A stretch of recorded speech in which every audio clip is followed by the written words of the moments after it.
분명 그대는 나일세 분명 그대는 나일세 나는 미처 몰랐네. 안녕하십니까? 네, 안녕하십니까. 어떻게 지내셨어요? 그냥 퇴임 후에는 그냥 하루하루가 즐겁게 그러시군요. 그렇게 지내고 있습니다. 오늘은요, 이 무룡대왕 얘기인데요. 네, 근데 이제 스타 하치마 경이라고 이제 또는 그 인물 화상이라는데 그 거울이 네, 그 일본 와카야마 켄에서 음, 1834년 그때 이제 농부가 개다 발견되는데 그 거기에 한자로는 일칩이라 되는데 저 이드풀이로는 날주대왕이다. 날주대왕. 그래서 오늘은요 네. 날주대왕에 대한 말씀드리겠습니다. 예, 예, 근데 날주 아마 생소하실 거예요. 날주. 예, 그렇습니다. 날주가 뜻이 뭐냐? 근데 이제 그게요. 그 거울에는 이제 일치로 나오지만은 이거를 이제 이드로 풀이해서 그러니까 중고음 이걸 5세기 때 네, 발음을 네. 때 위주로 해서 이드 풀이해 보면 날주다 아, 하는 것이 제 주장입니다. 그거에 대해서 말씀드리려고 하는데요. 일본어로 열이 주 아닙니까? 열이주예요. 그렇죠. 그것도 그럼 연관이 되겠네. 되죠? 네, 네, 되죠. 네. 근데 이거 보세요. 이게 이제 거울이거든요. 네. 근데 거울에 여기에 지금 글자가 이렇게 적게 되어 있습니다. 요거에 대한 풀이하다 보니까 이제 이 무룡대왕에 관련되는 거죠. 네. 그거에 대한 말씀 드리고자 하는데 예. 이게 인물 화상경이라고 하는 이유는 여기에 여기, 인물까지 그려져 있기 여기에 때문에 그런 거죠. 인물들이 그려져 예, 있고 예. 그러거든요. 이제 내용은 이렇습니다. 네. 그 글자가. 근데 보시다시피 개미년 네. 503년입니다. 어, 이게 해가 이제 언제냐면은 무룡대왕이 502년부터 이제 제2형국을 삼수하게 나옵니다. 네. 근데 보세요. 개미년 8월에 음, 일십 대왕년 이렇게 나오거든요. 그렇죠. 일십. 네. 이러니까 사람들은 이게 11을 갖다 잘못 쓴 게 아닌가 앞에 8월 이렇게도 하고 네. 해석을 못한 거죠. 아. 그동안에. 근데 분명한 것은 그 다음에 쭉 하다 보면 이게 대왕이 연호인데 뭔가 근데 여기 쭉 보면요. 남자왕이 오시사카궁에 있을 때 네. 사마, 요 사마가 나오거든요. 네, 네. 요게 지금 사마가 뭡니까? 무룡대왕이 어렸을 때 이름이거든요. 네, 네. 그러니까 분명히 이것은 대왕인데 이게 이제 무룡대왕과 관계된 거지 않은가 이런 의심은 가는 거죠. 그러니까 이제 하여튼 물어보면 사마가 누구냐? 가이츠 있는 놈으로 시켜 그러니까 남제왕입니다. 네, 네. 누군지 모르지만 남제왕이 하여튼, 왕입니다. 예, 여기서는 예, 왕이 오시사카 궁에 있을 때 예, 예. 그랬거든요. 거기 있을 때 사마가 그러니까 자기 이제 대왕이죠. 날주대왕이죠. 사마가 이런 사람들 갖다 보내서 그러니까 장수를 기본 바라면서 네. 이걸 만들었다 아, 이런 내용이거든요. 예, 예. 근데 요거에 대한 이제 풀이를 해야 되는 것이죠. 그래서 또 곰곰이 생각해 봅니다. 일십. 그래서 이제 중국문 찾아보죠. 네. 그럼 거기는 니엣 정도로 나옵니다. 발음이 니엣. 니엣이 되고 닐도 되고 또는 일본말은 니치도 되거든요. 근데 하여튼 5세기 그 발음 기준으로부터는 닐이 됩니다. 닐이라고 이제 할 수 있는데 일도 우리는 저 일로 발음하지만은 그때는 닐이다 이런 건데 근데 이제 가만히 생각해보니까 질지도에서도 그러니까 백제왕을 백자왕으로 했거든요. 그렇죠. 예. 사랑 자자 썼단 말이에요. 네, 네. 그러면은 뜻 소리는 비슷하지만은 뜻이 좋은 한자 쓴 그런 전례가 있으니까 여기도 뭐 그런 게 아닌가 하면서 제 결론은 일인데 니라고 비슷한 말은 이제 해니까 네. 일이 네. 날이다 예. 이런 얘기죠. 근데 그 다음에 십자가 이제 이게 이제 핵심인데 십자가 뭐 이것도 중국어로 하면 현재도 일본 말은 주라고 발음합니다. 그러니까 주하고 비슷한 발음이 되군요. 그러니까 주가 또 뭐냐? 근데 여기에 가이주라는 이게 지명이거든요. 요거는 거기에 그 군수에 이제 해당하는 직책입니다. 네. 근데 가이주 하면 이게 현재는 일본 말은 가와찌가 되는데요. 주가 이 백제 시대에는 어떤 그 땅 네. 이것 뜻하거든요. 주 하면은. 근데 여러 가지 예가 있습니다. 근데 여기도 이제 주 하면 땅이거든요. 근데 이 십자도 발음이 주, 여기도 주.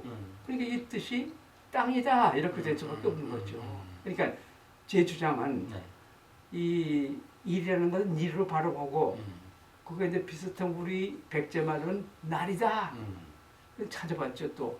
근데 날이라는 것이 몽고 말로는요 네. 태양 이것을 나라라고 한다고 합니다. 또는 후라고도 하고 우리말도 마찬가지잖아요. 옛날에는 태양 해를 날이라고도 했다. 그러니까 날에 그러니까 십자도 그래 십자도 전에 보니까 계양산성 여기 쓴 이 뭐니까 그 기와장에 네. 이 십자를 쓰고 터라는 뜻으로 또 쓰고 있어요. 아, 십자를 네, 터라는 뜻으로. 이게 터의 뜻이다. 땅이라는 뜻이다. 이게 제 결론입니다. 이게 일십은 날주다. 이렇게 이제 부르기로 해보면은 날주는 또 뭐냐? 땅. 해가 비치는 땅. 해나라. 해나라의 대왕이다. 이런 식으로 해석이 될 수 있더군요. 근데 해나라 대왕인데 그 다음에는 보시다시피 여기 남대왕이 오사카인데 이분에게 장수를 빌면서 이 거울을 만들었다. 이렇게 되거든요. 네. 그게 무슨 뜻인가? 내용 살펴보니 결국은 이 사마왕이 그러니까 대왕이 된 거죠. 근데 제가 이제 그 동안에 이제 살펴본 거는 이 시마왕이 외나라에서 태어나거든요. 그렇죠. 규슈 앞 네. 가카라 섬이라는 네, 데서 섬에서. 460일 전에 네. 그것도 자기니까 그 게로 왕의 아오이가 뻘이 되는 일본의 유력 천왕이 네. 이제 말하자면 그 게로 왕의 아우거든요. 근데 서울에 서울입니다. 하남시 현재 이제 하남시인데 거기가 이제 백제의 왕도였었습니다. 그렇죠. 거기 와서 석달 동안 있다가요. 그 일본석에 다 적혀 있습니다. 돌아가는 길에 왕비를 모셔 가다가 규슈에서 꼬압섬에서 태어난 왕자가 사마라는 것이죠. 네. 이게 461년입니다. 그 이제 거기서 그대로 자라요. 근데 19살가 되던 477년 되면은 자기 그 작은 아버지가 이제 유럽 천왕이거든요. 이분이 외왕 고가 됩니다. 근데 그분이 이제 477년 돌아가요. 거기에 그 왕자리에 올라가는 거죠. 그래서 이 송나라에 상표문을 보냅니다.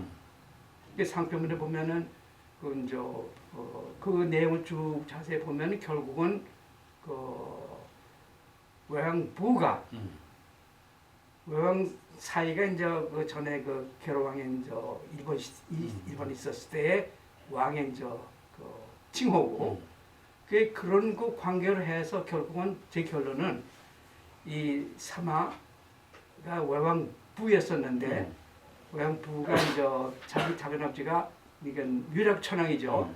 477년에 돌아갑니다.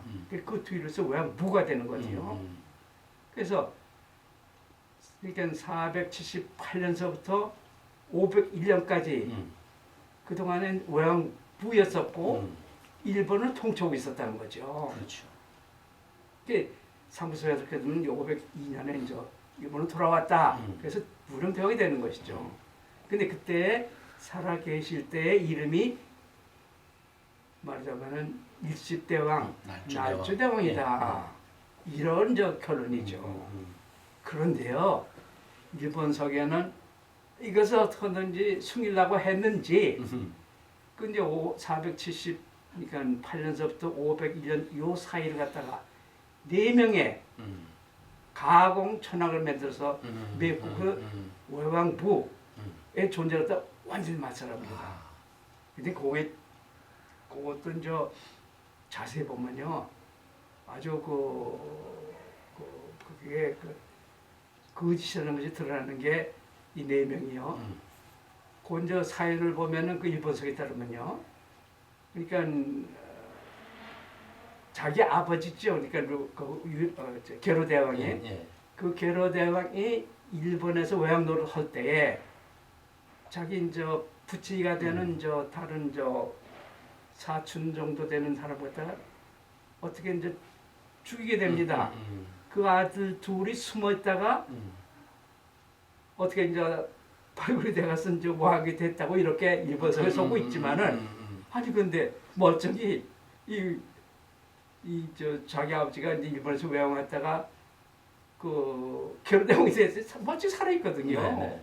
아니 그렇다면 이게 가짜는 게 뻔한데도 근데 일본 속에는 그렇게 적혀 있고 여태까지는 일본 학자고 우리나라 사람들고 다 그걸 믿네요. 날조된. 네. 근데 외양 그러니까 말하자면 무릉대왕 전신 완전히 맞춰져 있는 거죠. 그래서 그런 사조 쭉 감안해 볼 것 같으면은 거기 그 일십대왕, 날주대왕 여기 지금 뜻이요 더 깊어집니다. 왜냐면 무릉대왕이 젊었을 때 일본의 외왕부였었고 그리고 돌아와서는 살아계실 때는 날주대왕, 일십대왕 네. 해서 대왕이 붙습니다. 음. 후계자는 남대왕이 되게 분명히 그래 볼 것 같으면은 그분이 나중에는 게이타 천학을 자기 사촌 형이 됩니다. 옆사람이. 근데 하여튼 거기는 왕자가 붙어 있어요. 그렇죠. 대왕이 아니고. 예. 그러니까 대왕과 왕. 왕 사이. 그러니까 그것도 이 대왕 아래에 있는 통차에 있는 그게 바로 그 당시에 외나라였다. 이게 여기도 들어있지 않습니까? 어떻게 생각하세요? 그 일본 서기의 그 날조된 거 그것을 제외하고 보면 그 연대라든가 그런 것이 잘 맞아 떨어지는 것 그렇죠. 같습니다. 예. 근데도 하여튼 그 사실이 이렇다는 거 알고 이 글을 갖다 다시 보면은 다 수술이 이제 이어되는 거죠. 예. 대왕이 일본의 남제 왕한테 거울을 보내는 보면서 장수를 빌어주고 장수를 자기 이제 뒤를 이은 왕 아닙니까? 남제 그러니까 왕이. 그렇죠. 그렇게 신입장도 되고 인정해준다. 네, 그렇죠. 오래오래 살면서 잘 지켜달라 이런 정도의 뜻이 되겠다 하는 것이 제 결론입니다. 아, 예. 아니 그래서 오늘은요 이 일십대왕 이것을 이두로 풀이해 보면은 날주대왕이다. 예. 날 날. 해입니다. 또는 주는 땅. 그러니까 해가 비치는 땅, 해가 뜨는 땅, 해나라 해나라 왕. 왕이다. 대왕이다 그것도 이렇게 되거든요. 근데 게로도 이제 게로 대왕으로 이 나라에 한번 카메라에 나오거든요. 네네. 그때도 대왕과 왕 이 사이입니다. 일본 왕과. 그러니까 당시만 해도 그 백제는 종주고 외 땅에 나라서는 말하자면 당시의 말로는 담으로의 나라. 담으로 나라. 뭐 이게 뻔하거든요. 이게 사실대로 역사를 제대로 알아야지 이게 마땅하지 않습니까? 그래서 이 동아시아 역사는 중국, 한국, 일본의 사학자들이 조금은 좀 객관적인 안목을 가지고 역사를 풀어나가는 것이 역사를 바로 알 수 있는 방법이 아닌가 이런 저도 생각을 동감입니다. 해봅니다. 오늘은 이 정도로 말씀드리겠습니다. 그러니까 이제 날주대왕이 곧 무령대왕인 거고 그렇죠. 그래서 사람들은 착각하는 게 뭐냐면 무령대왕이 그 이름이 살아있을 때 무령대왕이라고 부르지 않았냐. 아니죠. 근데 정말. 그건 아니고 네. 무령대왕이나 뭐 세종대왕이나 이런 왕의 호칭은 사후에 그렇습니다. 종묘에 이제 모실 때 내려지는 시호가 무령대왕이었던 거죠. 그렇습니다. 네. 아니 그또 하나 저 덧붙여 얘기할 것은 그게 461년 네. 그때 그 일본 서기사람 천황인 음. 말하자면 계로왕의 아우 때는 유일하게 그 천황 본 이름은 한자로는 곤지였지만 곤익입니다. 이분이 이제 형을 찾아보러 하남시에 와요. 하남시가 옛날에 백제의 왕도였습니다. 그렇죠. 거기 가서 석 달 동안 있어요. 그 뭘 했는지 이제 아직은 없지만 거기에 왕터에 며칠 있을 거고 거기에 뭐 철도도 가봤을 거고 거기에 이제 꾸면은 멋있는 정원터도 가봤을 거고 한강에도 배를 띄우면서 놀았을 거고 이렇게 상상이 되거든요. 이게 하남시인지 하남시입니다. 네네. 거기가 옛날 말로는 가나다라. 가나다라. 그게 이제 일본 말로는 줄어들어서 구다라. 예, 부다. 여기에 9명의 이 백제의 대왕이 거기서 그러니까 104년 동안 네. 왕도를 지킨 것이죠. 네. 그 현재 거기에서 백제 귀족의 왕 무덤도 52개나 그렇죠. 작년에 발견됐고 네, 네. 이게 틀림없는 얘기입니다. 이게 모든 게 지금 살아나고 있는 그런 느낌이 드네요. 오늘은 이 정도로 네. 말씀드리겠습니다. 오늘도 강의 잘 들었습니다. 건강하십시오.